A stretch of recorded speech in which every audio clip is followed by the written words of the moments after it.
الحمد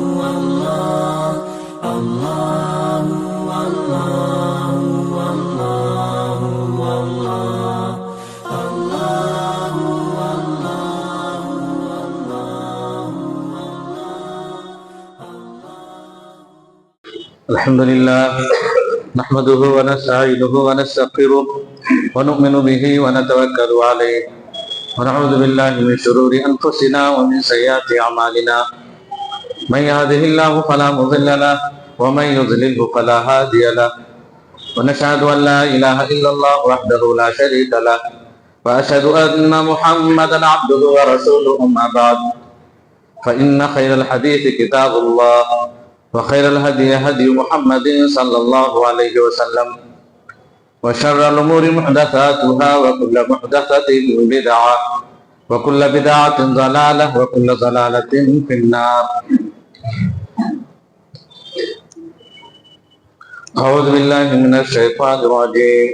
بسم الله الرحمن الرحيم.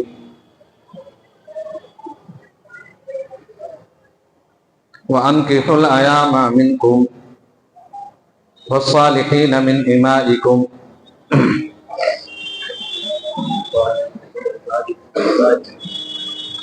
وأنكحوا الأيام منكم والصالحين من عبادكم وإمائكم. برادران اسلام، حاضرین جمعہ، اسلامی بھائیوں، ہمیں ہر حال میں اللہ کا شکر ادا کرنا چاہیے کہ وہ ہم تمام لوگوں کو صاحب ایمان بنایا، اپنے آخری نبی اپنے حبیب کی امت میں پیدا کیا، صحت مند بنایا، دیکھتی آنکھیں، بولتی زبان، سوچنے سمجھنے کے لیے دل و دماغ دیے، اور ہماری روزی روٹی کی ذمہ داری لی. ہر قسم کی عبادت کا مستحق وہی ہے. بعدہ بے شمار درود و سلام نازل ہو تمام انبیاء کرام پر، خاص طور پر نبی آخر زمان حضرت محمد مصطفیٰ صلی اللہ علیہ وسلم پر، جو آخری نبی ہے، ہم اور آپ جن کے امتی ہیں، جن کی اتباع ہی میں ہمارے اور آپ کے لیے کامیابی ہے، جو تمام جہان والوں کے لیے ایک مکمل اور بہترین آئیڈیل ہے، جن کی بات ساری باتوں سے اوپر ہوتی ہے، جن کی محبت ساری محبتوں سے افضل ہے، جو آخری نبی ہیں، ہم اور آپ جن کے امتی ہیں. اسلامی بھائیوں، خانگی زندگی کے تعلق سے، گھریلو زندگی کے تعلق سے خطبے آپ سن رہے ہیں. 2-3 جمعہ اس سلسلے میں آپ سن چکے ہیں. آج کا خطبہ بھی اسی تعلق سے ہوگا. بات یہاں تک پہنچی تھی پچھلے خطبے میں کہ جب ہم ایک خاندان کی بنیاد رکھ رہے ہوں تو ہمارا معیار کیا ہونا چاہیے، ہمیں کیا دیکھنا چاہیے، اسلامی طریقہ کار کیا ہے، کامیابی کی ضمانت کس میں رکھی اللہ اس کے رسول نے. یہ بات ہو چکی تھی کہ جتنے معیارات ہیں، جتنی بنیادیں ہیں شادی بیاہ کی، چاہے لڑکی والوں کے لیے ہو چاہے لڑکے والوں کے لیے، ہم کیا دیکھتے ہیں اور ہمیں دیکھنا کیا چاہیے. اس کے منفی پہلو بھی بتائے گئے.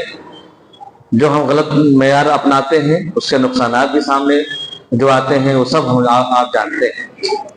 بات یہاں تک پہنچی تھی کہ رشتہ جب پتہ چل جائے کہ یہ رشتہ دیندار ہے، لڑکی والا ہو یا لڑکا والا، تو اب ہمیں آگے کیا کرنا چاہیے.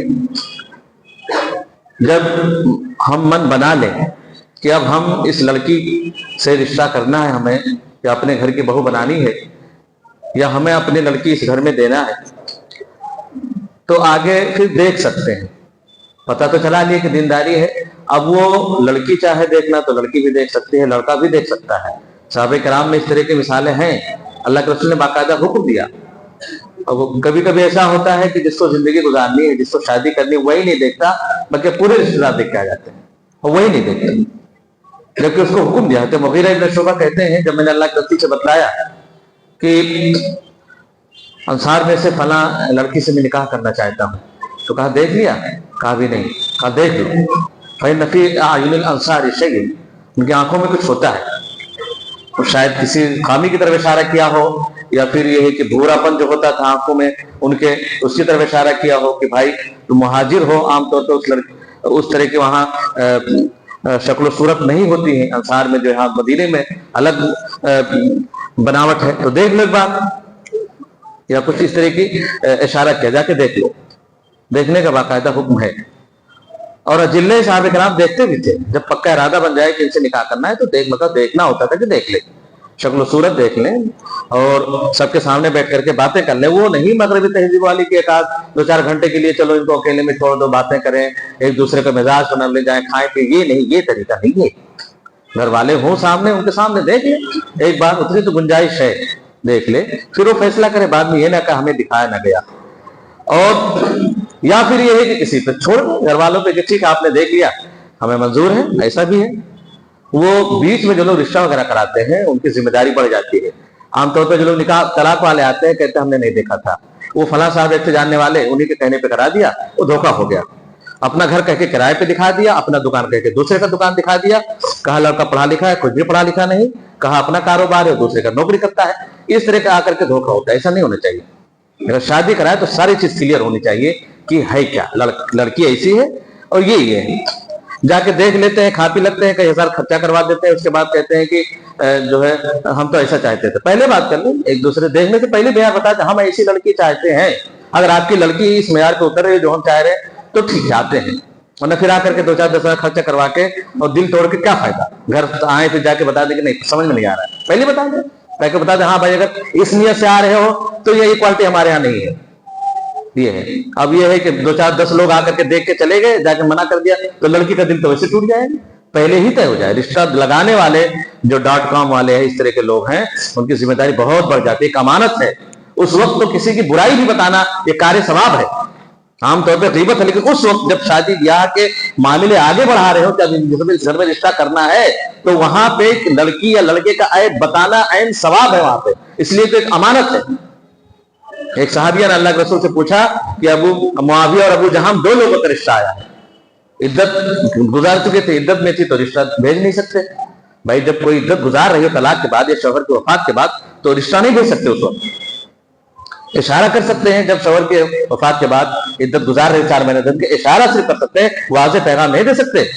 خطبت النساء کا لفظ ہے اس میں کہ ایک تو یہ ہے کسی کے پیغام، کوئی اگر بات چل رہی کسی رشتے کی تو وہاں پہ نہیں دے سکتے. اگر کسی رشتہ چل رہا بھی ہاں نہیں تو نہیں دے سکتے. بعض تو پکا ہو جاتا ہے، وہ ایک حق ہو گیا اس کا. کسی لڑکی والے نے کسی لڑکے کو پکا کر لے کے رشتہ کریں گے یا لڑکے والے لڑکی کو، تو اب دوسری جگہ نہیں دیتے. اب کوئی بڑی بات میں ظاہر ہو جائے اور بات ہے، ورنہ اس بنیاد پر کہ اب فلاں جگہ ہمیں زیادہ مہر مل رہا ہے اس لیے اپنے لڑکی کو وہاں کریں گے، یا ہم وہاں سے لڑکی اس لیے لائیں گے کہ اس سے زیادہ جہیز وہ دے رہا ہے نقد دے رہا ہے، سراسر گناہ ہے. اس طرح سے بہت رشتے ٹوٹتے ہیں. بھی رخصتی نہیں ہوتی ہے، سب تو طے ہو چکا ہوتا ہے ساری چیزیں. فلاں تاریخ کو بعد میں پتہ چلتا ہے کہ کہیں اور لالچ کسی نے دی دوسری شادی کر لی. یہ سب یہ کھیل اور یہ اس طرح سے یہ کھیل نہیں ہونا چاہیے. رشتوں میں بڑے نازک معاملہ ہوتا ہے. اللہ کے رسول سے پوچھا انہوں نے عدت گزارنے کے بعد، عدت میں نہیں دے سکتے پیغام نکاح. اور وہی بات چل رہی ہو کسی کی تو نہیں دے سکتے پیغام نکاح. بات ہو چکی ہو پکی تو نہیں دے سکتے پیغام نکاح. جائز نہیں صورتوں میں نکاح کا پیغام دینا، چاہے لڑکی والے یا لڑکے والے ہوں. اب وہ عدت گزار چکی ہیں، پھر اللہ وہ اشارے کسی نے کیا ہوگا کہ نکاح کرنا چاہتے ہیں. بعد میں وضاحت سے کہہ دیا ابو جہم اور معاویہ نے کہ میں نکاح کرنا چاہتا ہوں آپ سے. اب وہ صحابیہ آ کر کے اللہ کے رسول سے پوچھ رہی ہیں کہ 2 رشتے میرے پاس آئے ہیں. ابھی دیکھیے اللہ کے رسول نہ لڑکے کی طرف سے نہ لڑکی کی طرف سے، ایک بچولیا کہہ لیں آپ. آدمی کبھی کبھی رشتوں میں ایسے لوگوں سے مشورہ کرتا ہے جن کو وہ سچا سمجھتا ہے، جن کو امانت دار سمجھتا ہے کہ یہ ایسے موقع پر صحیح بات بتائیں گے. اور صحیح بات بتانی چاہیے، کوئی چیز چھپانی نہیں چاہیے کمیشن کے لیے یا پھر کچھ اچھا کھلا پلا دے کہ تو بھائی اب کیسے.